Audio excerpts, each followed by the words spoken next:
Welcome back everyone to my Let's Play of Final Fantasy V, the 4-job Fiesta for TnyToe's Rat Rescue. In the last episode, we unfortunately lost Galuf, who sacrificed his life to save his granddaughter Krill. But Krill has inherited all of Galuf's powers, so she's now our 4th party member.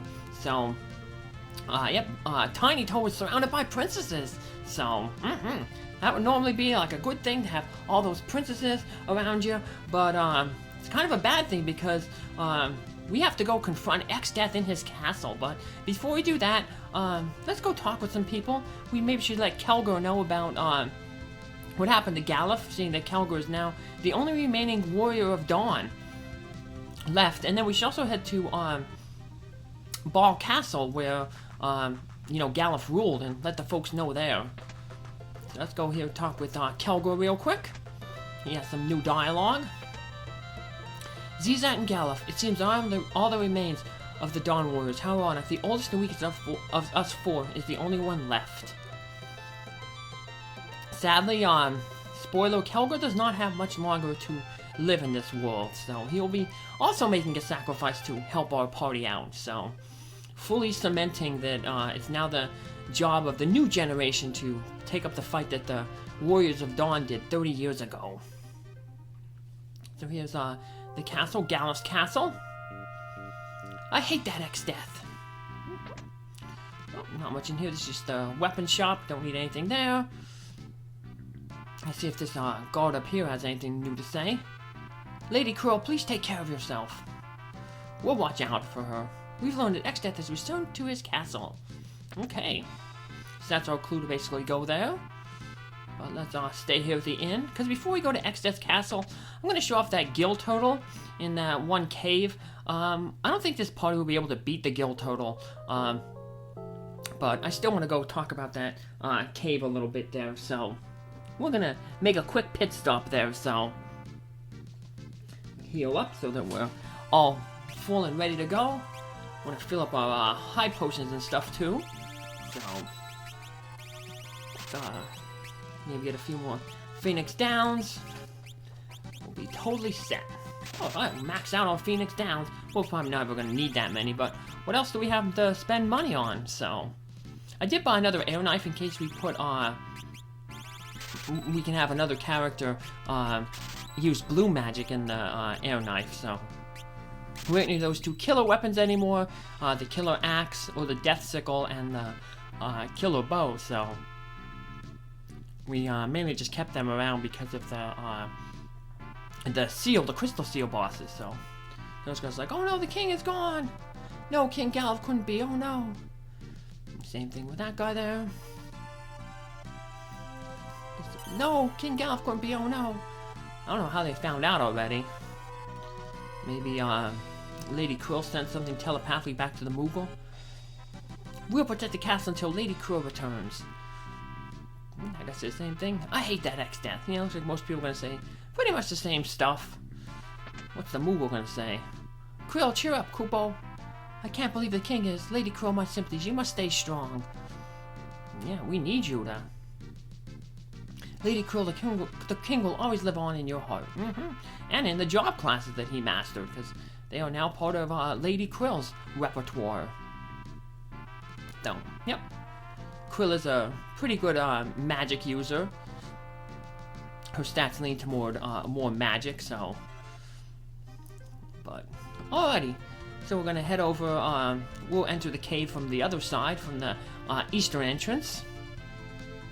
Because that'll be closer to, basically Exdeath's castle, so.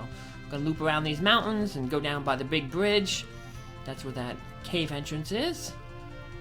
There it is, down there. Park our little Windrake right here and make a save, because like I said, I do not expect to win this battle, and spoiler, I will not win this battle, so, but I still want to show off the enemy, so.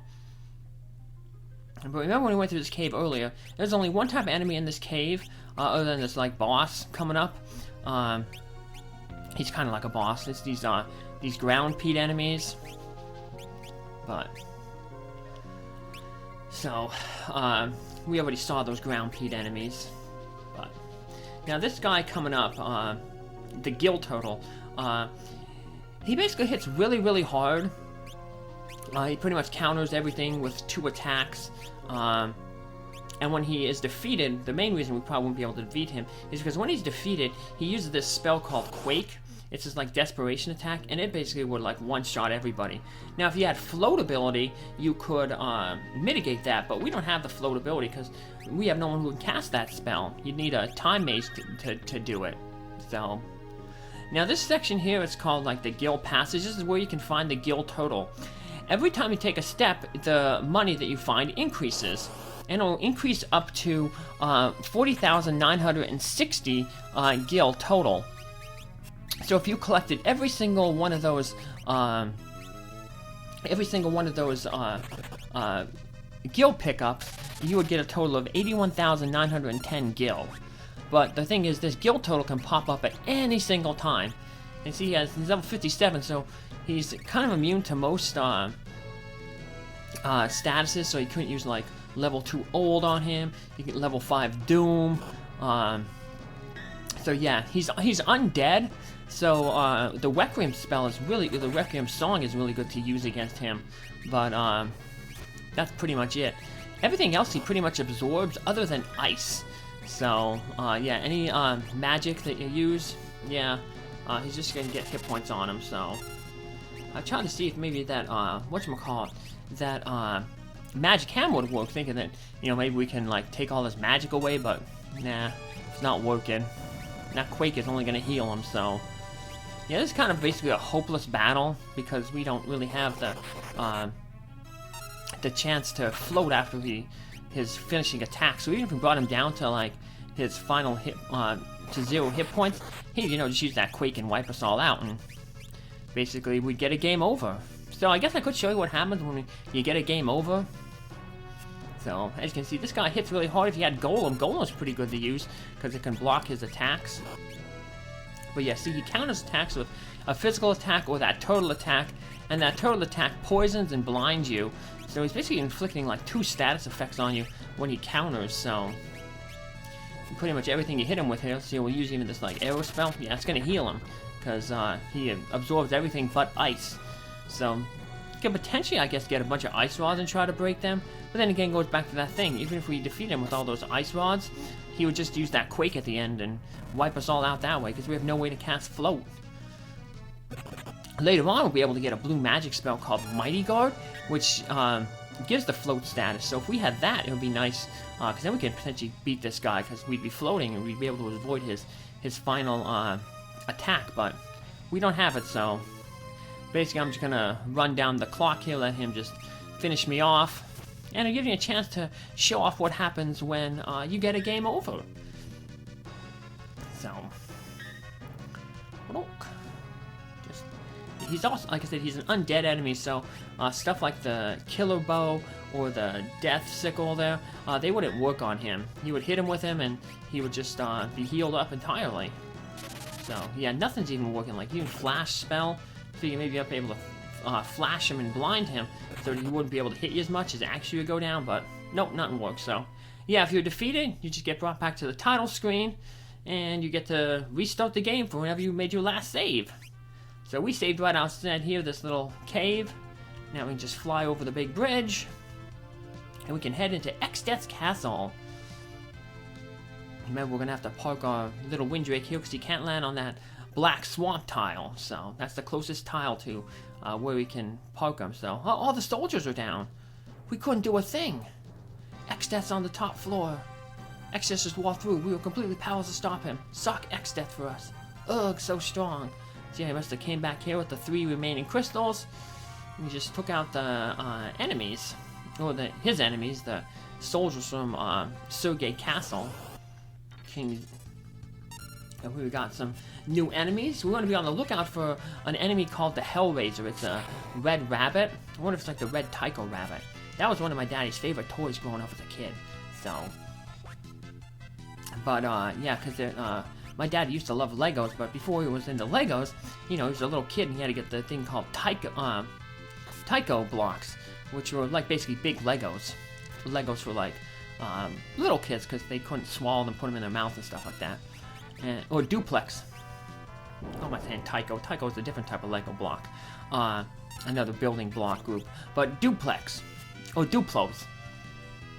So my daddy liked the Duplo blocks, and the Duplo logo is a rabbit, a red rabbit, and so he got these Duplo block set, and they came with a little red rabbit carrying pouch, so you can put like the Duplo blocks into the little Duplo bunny.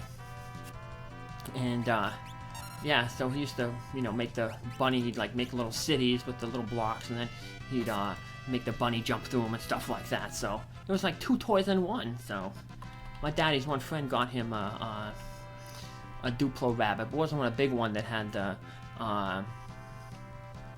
it didn't have the it wasn't big, so he couldn't like put Duplo things in it. It didn't have like a zipper pouch on it. So there's another new enemy, the blind wolf. You can steal eye drops, or they drop eye drops. So I'm gonna get that Hellraiser bunny yet. Now the reason we want to run into that Hellraiser bunny is the Hellraiser bunny has a really good spell to learn, White Wind. We could have learned it a long time ago if we had the control ability from the Beastmaster back in the Ronka rooms, but we couldn't because we don't have the Beastmaster thing. But now we can finally learn that spell here from the Hellraiser enemy, because we have that Dancing Dagger. The Dancing Dagger has those effects that it makes your character do a certain dance, and we want to have the user of the Dancing Dagger use the Tempting Tango on the Hellraiser.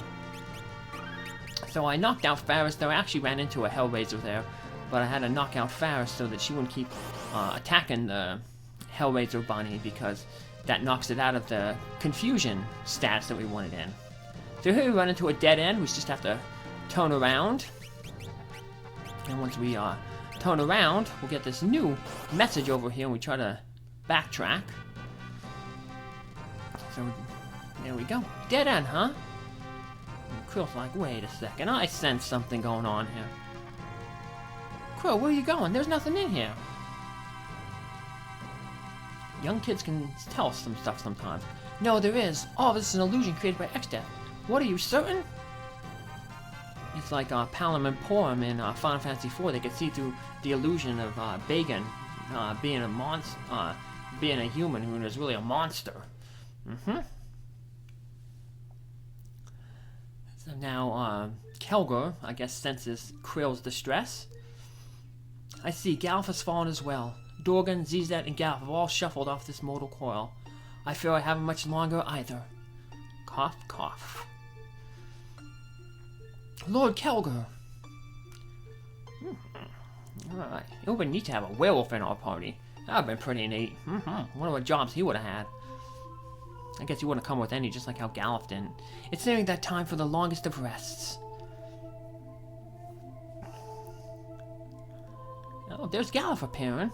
Yep. So now Kelgar's about to give his life. Who goes there? Galuf.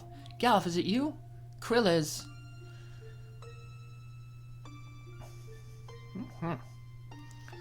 Yep, this will be the end of the Warriors of Dawn. Fully cementing the fact that the new next generation is taking on the fight against Exdeath. Galuf, understood. Everyone, lend me your strength. Lord Kelgar, let us rend the illusion Exdeath has created. And that is basically, this is my last wish and last command. Send all of your power to Exdeath's castle. So, yep, Kelgar, I guess, used the last of his physical strength to send his spiritual energy to Exdeath's castle, and that'll break the illusion and allow us to continue to go up into the castle further. But we're not going to go up any further into the castle. Exdeath's castle is pretty long, and we want to get that White Wind spell. So we're going to do a little bit of backtracking and find one of those Hellraisers and get that spell. I see Grandpa and a Wolfman. It must be Lord Kelgar. Everyone's power. It's breaking the illusion, and once the illusion is broken, like Exdeath's castle gets like really creepy looking. It's like all like living. It's like those things of like breathing on the side, like a bunch of skulls and stuff like that. We kind of got a glimpse of this when Exdeath sunk Guido's island. You know, he kind of appeared the room he was in. So, okay, there's the Hellraiser bunny. So what we want to do is, like I said, we want to target it with Krill, who has the dancing dagger. But it only has 1,050 hit points, so we got to make sure we don't do a lot of damage to it. So that's one of the reasons I have Lena on the an ice bow, just because I don't want her to potentially have the Hayate bow and use the X fight inadvertently and target the Hellraiser bunny. So we just want to have a bow that I put the ice bow on because the twin lizards are weak against ice. We can use the fire bow to take care of the wolf. The blind wolves are weak against fire. Let's heal up that Hellraiser bunny just to keep his hit points high. Like I said, we want to use the Tempting Tango on him. And that will make him confused, and once he's confused, he has the chance to potentially use the White Wind spell on us. White Wind is a blue magic spell. We have well, TnyToe has learning obviously inherent on it. Len also has learning put on, but White Wind targets everybody. And what it does is it heals hit points in the amount of the caster. So, say the Hellraiser bunny has 500 hit points. If it uses the White Wind, it'll heal everybody for 500 hit points. And the good thing about White Wind is it isn't affected by bone mail. So a lot of times if you use like a white magic on a character using, well, if you use white magic on a character who has the bone mail on them, it hurts them because it gives them that undead status. White Wind doesn't care about undead status. So, yeah, so this is one way we can heal a character even if they have the bone armor on. Or the bone mail, so. Well, it basically is armor, so. We also want to throw eventually some ethers on the Hellraiser bunny because we want to make sure it has enough magic points to cast that White Wind spell. So this is actually how we're going to get a few other spells. I mentioned earlier there's that one spell, the Mighty Guard. We're going to want to get that spell too, but we're going to have to confuse the enemy with the dancing dagger to get that to happen, so. Now we just have to keep hoping that the Hellraiser bunny doesn't hit itself like that, because if it does, it'll knock itself out of the confusion status, and we got to put it back into confusing status. So yeah, it keeps hitting itself. So one thing you could do, which I will do, is I can use the flash spell and potentially blind the Hellraiser bunny. And then that way it has less accuracy, and it will, even if it attacks itself, it may miss itself. So let's blind the bunny, so if it does attack itself, it might miss itself, and it'll still, as long as it doesn't hit itself, it'll stay in that confusion status. Now we just gotta wait it out and hopefully get some more tempting tangos. So it's a good thing we're gonna get this spell near the beginning of this castle, because then we can leave the castle real quick and restock on up our potions and high potions that we're using here. Because there's gonna be a lot of whatchamacallit, terrain, damaging terrain, kind of like lava in the castle. Every time we step on the lava, we'll lose hit points. So we're gonna want to make sure we have a lot of healing for the future of Exdeath Castle. So you said we're gonna want to head back and stock up on potions. Okay, so there we have him tempted again. Now we just gotta hope that he doesn't knock himself out. Alright, he's pretty much out of MP there, so let's use an ether on him. Give him some MP back. So yeah, this is the boring way that, unfortunately, we're only going to be able to get some certain blue magics. Like I said, if we had the control ability from the Beastmaster, you're given a choice of abilities. You can have the Hellraiser just use the White Wind, but since we don't have that ability, we're just going to have to leave it in the hands of the RNG, the random number generator. So there we go. He used White Wind. He has full hit points, 1,050. So that's right, he healed 1,050 on all of us. So now we've learned that spell. We'll see once we finish this battle off. We'll finish off the Hellraiser. And woohoo! Learned White Wind. Really good spell. So it's a first multi-targeting healing spell for all of us. Now that we don't have to worry about that anymore, about Faris knocking the bunny out of confusion status, we can revive her. And we just leave this castle, and we'll head back to Quell Village. It's the closest place to heal up. We're still not going to use that last free healing at the inn. We'll use that a little bit later, so... But I guess we could if we wanted to, but... We'll, instead we'll just head there, use the regular inn, heal up on, fill up on potions, high potions, and make a save right here. Because then next time we're going to be finally able to head back into Exdeath Castle and make some more progress. So... And that'll do it for this episode here. Like I said, just filling up our inventory. So make sure you come back for our next episode when TnyToe, Lena, Krill, and Faris make further progress into Exdeath Castle. Wonder what Exdeath wants with those crystals, you know. Last time, remember, the crystals, they were there to seal him, so breaking the crystals unsealed him. Will breaking this world's crystals unseal an even greater evil? Who knows, but no matter what, we gotta stop him, so we're gonna try to stop him in our next episode. Take care, have a good day. Bye!